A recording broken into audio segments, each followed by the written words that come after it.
Hello, welcome to today's video and welcome back to the channel, and hello to all you new subscribers out. Today we're going to do an unboxing. So I've just bought a diesel heater for the garage. Now this is a 2023 version, so it's one of the newer versions. So I mean, there's loads of videos out there about diesel heaters, but this one, especially with the new uprated all singing all dancing version. So I'll leave a link in the description where I bought it. So let's have a look what we get.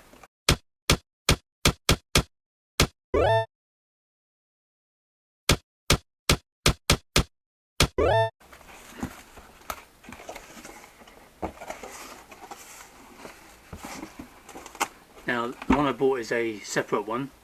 It's not, you can buy the all-in-one, but because this is going to go in my garage, I wanted the flexibility to be able to put it anywhere I want. So you get a 10 litre fuel tank which you mount on the wall, okay, and it has got the mounting brackets inside, or the screws, which go through these 3 holes here.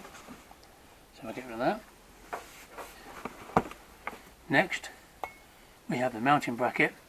So what I'm going to do, I'm going to mount mine sideways onto the wall using a turret plate, so it'd be like that, and then the exhaust and the breather will go straight outside, and then I'll seal this, and that just ensures that no nasty carbon monoxide will ever get in the garage. I have bought a CO2 alarm as well, just to be on the safe side. So mounting bracket, some instructions, and that's the one I bought.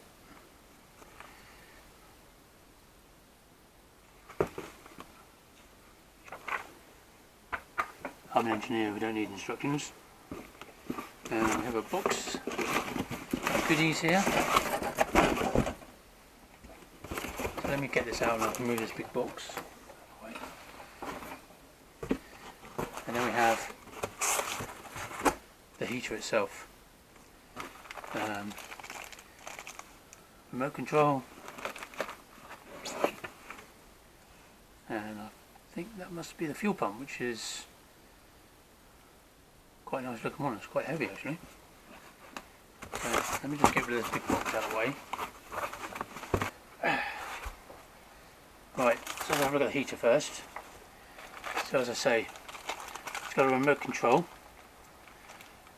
Not sure I'll ever use that, to be honest. I'm pretty sure it's a fuel pump. It's definitely an in and out, an electrical connection, and then the actual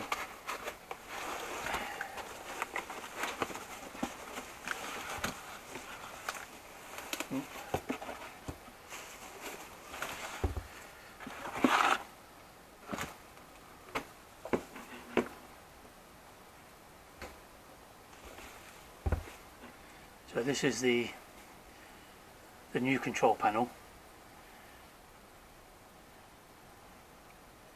which is quite nice.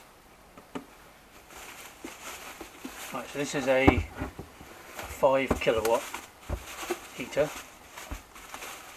You can get it out.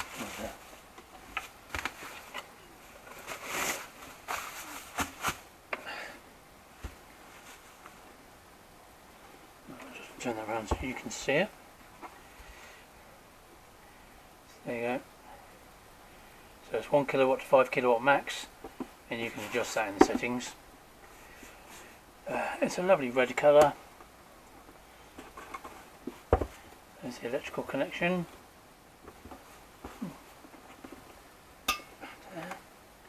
As I say, one of these is the exhaust, one's the inlet, and of course one is the fuel pump, fuel supply.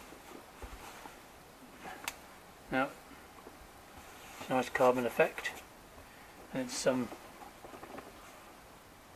quite heavy. So basically it just, there's a fan in there that obviously, like it's a motor, heats up, and the hot air is blown out this end. Let's just put that over there, see what we get. So this is the difference when you buy a decent one as opposed to a cheaper or older version. So we have two ducting pipes. This is for the hot air to come out of. And we have a T-piece. So you can have the hot air coming in different directions depending how you want it.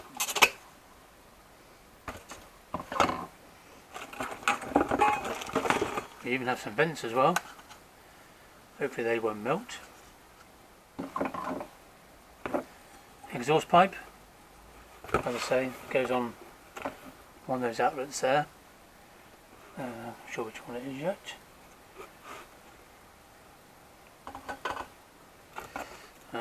Right, this is fuel pipe. Now a lot of these units come with the green pipe, which is really soft and squidgy and is known to leak, perish and let air in. So if you have got one like that, ditch it straight away and get the hard plastic fuel pipe. Alright, so you can see I can't press that, so that's a good improvement. I've also got some rubber pipe here, so this is obviously going to go inside there, like that. Right,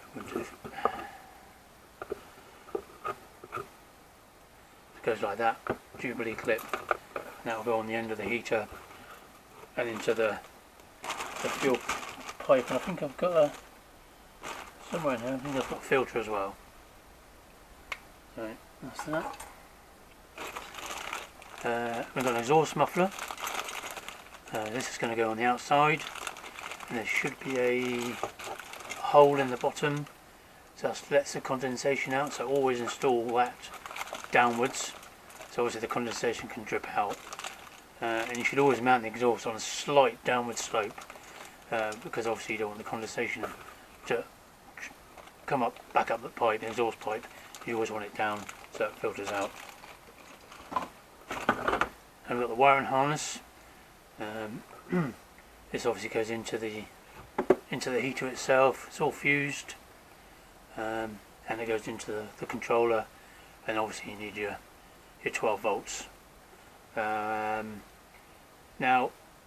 one of the warnings of these is you can't just turn them off, or you can turn them off. Don't turn them off on the mains or the battery. Don't disconnect that. They have to go through like a cool down cycle.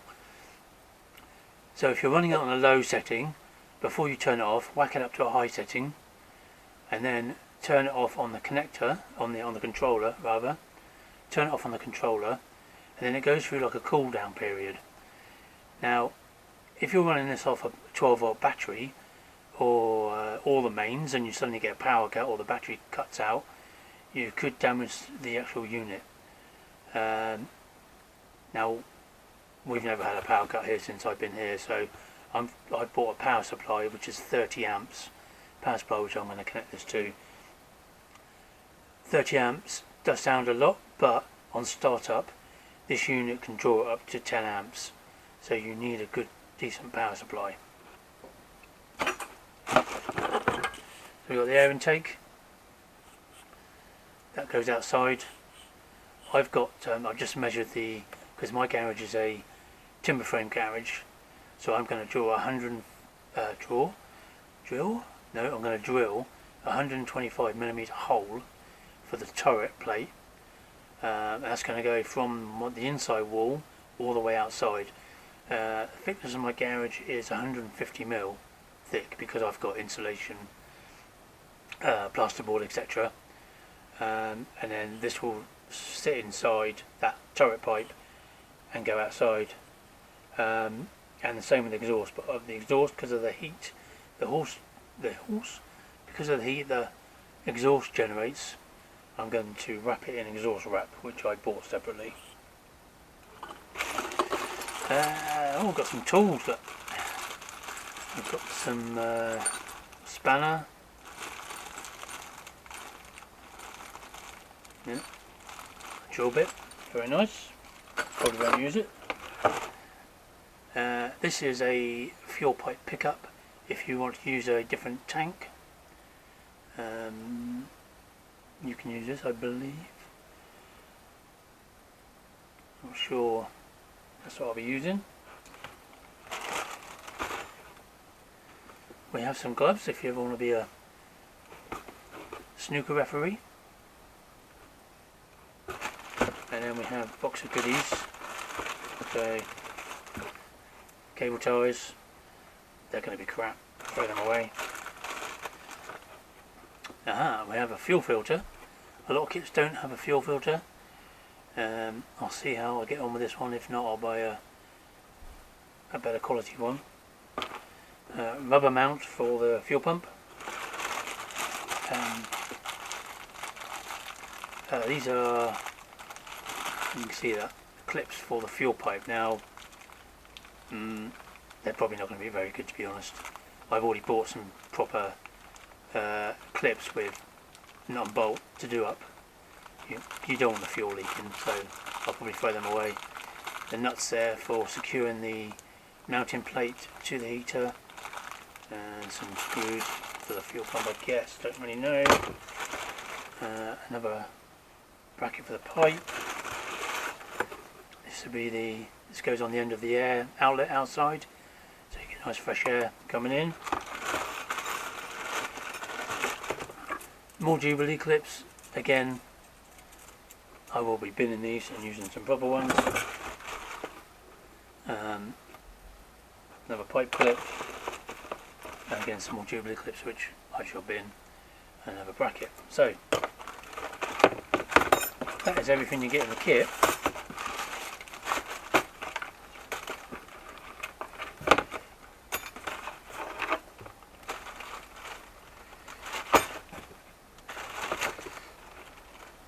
So I'm undecided at the moment to whether to buy a. Sorry, just do this up a minute before I start talking. Right, that must be the, yeah. So there's a fuel pump. It's really heavy actually. So when you mount the fuel pump, which is the inlet here. Is it marked? Is it marked? It's not even marked, is it? When you mount the fuel pump, you're supposed to mount it at a 45-degree angle on the wall. So something like that. It's hard to see from the camera, but I'll show you when I install it. The fuel tank will be underneath the heater. You need to make sure you mount that somewhere accessible, so you can fill it up with diesel or kerosene or whatever you're going to run it on. So that's everything you get.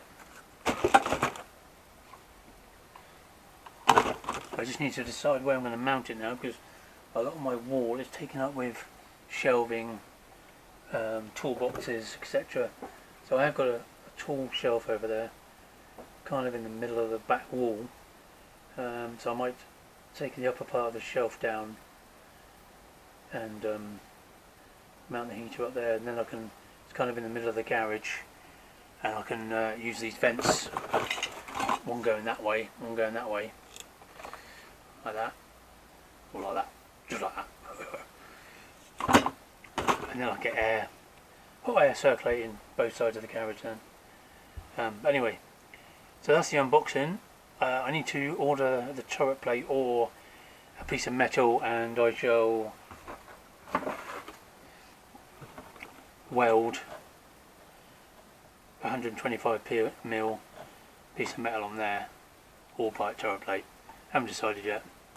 Looks like stainless actually. If it's stainless I can't weld it anyway. Anyway,